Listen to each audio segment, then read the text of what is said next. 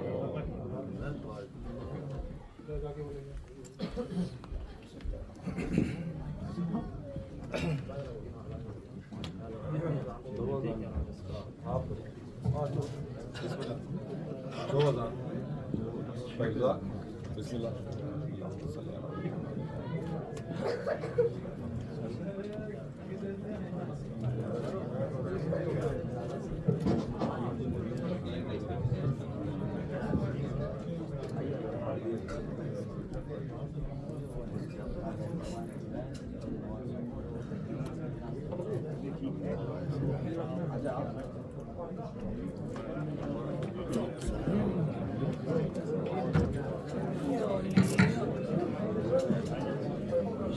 آگے